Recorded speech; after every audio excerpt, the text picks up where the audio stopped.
Chaka Fattah, good to see you. Thank you for joining us, Congressman. Well, it's great to be with you this morning. You know what the critics say? They say that the Democrats' unwillingness to face hard choices, to make changes at the top, and fairly the Republicans doing the same thing, although they did win the House, that it essentially is saying you're deaf to what the voters were trying to tell you. What do you say to those folks? Well, I know that a lot of people are focused on the palace intrigue.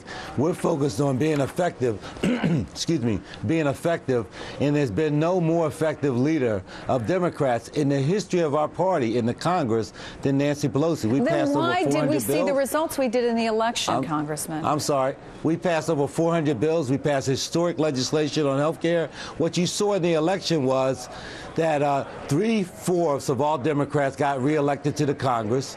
In seats that we won in 06 and 08, seats that McCain carried against Obama, some 49 of those seats we lost. There is a lot of anxiety in the country as you make big changes. When the Congress adopted Social Security, we lost seats. When they adopted Medicare, we lost seats. When they passed the civil rights bills of the 60s, President Jansing signing those bills into law said, I'm consigning my party to a generation of losses in the South. You can't have major social change in our country without some upheaval politically. All right, let me ask you about another bit of, as you call it, a palace intrigue. I like that term. You're a member of the Congressional Black Caucus, and the caucus controversially invited 2 Republicans to join. There was an opinion piece in the Philadelphia Inquirer today. Terry Smith writes, I'm quoting here, the Black Caucus's decision to admit Representatives-elect Tim Scott of South Carolina and Allen West of Florida perpetuates a harmful caricature of black politics. This caricature leads white voters to the mistaken belief that black voters cast their ballots for black candidates simply because they are black. And it goes on to argue, in fact, it should be about a shared ideology. Isn't that what Scott and West, and that isn't what Scott and West stand for? I mean, so why was the decision made to invite them to join?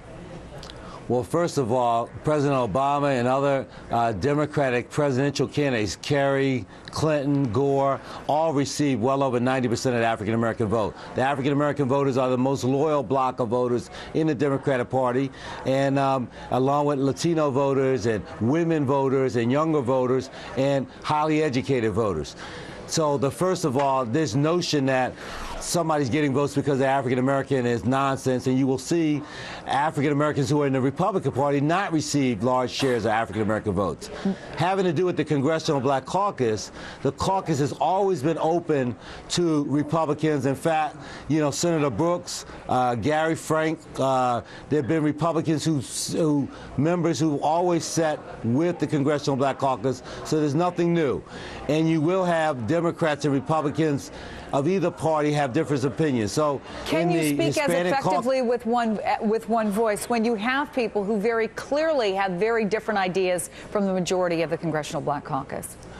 Well, first of all, there are plenty of members who have different views now in the caucus. Some represent rural areas, some represent urban areas. The Black Caucus is very rarely a monolithic voice. It'll be great to have debate and different points of view, and we appreciate the great column, but we'll decide our membership. Let me ask you real quickly, too, about what's going to happen just a little bit later on, and that's when Congressman Charlie Rangel is going to learn his punishment.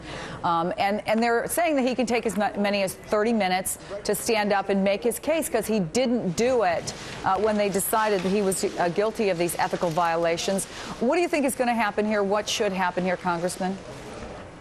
Well, I served 6 years on the Ethics Committee. I know the process well. The prosecuting attorney, when asked by the Republican lead member about whether there was any corruption in any of the evidence or any self-enrichment, he said absolutely that there was no corruption, no self-enrichment, that there was, in the prosecuting attorney's mind, the evidence showed overzealousness and sloppiness by people who are handling the financial disclosure forms. So the Ethics Committee got it wrong? No, I'm just telling you what the prosecuting attorney told the committee. And what the investigative subcommittee recommended was a reprimand. There's never been a time in the history of the committee where they did not follow the advice of the investigative subcommittee about what the punishment should be. And therefore, I assume it will be a reprimand. All right, Congressman Chaka Fattah, we shall all wait and see together. Thank you so much for taking the time to be with us today.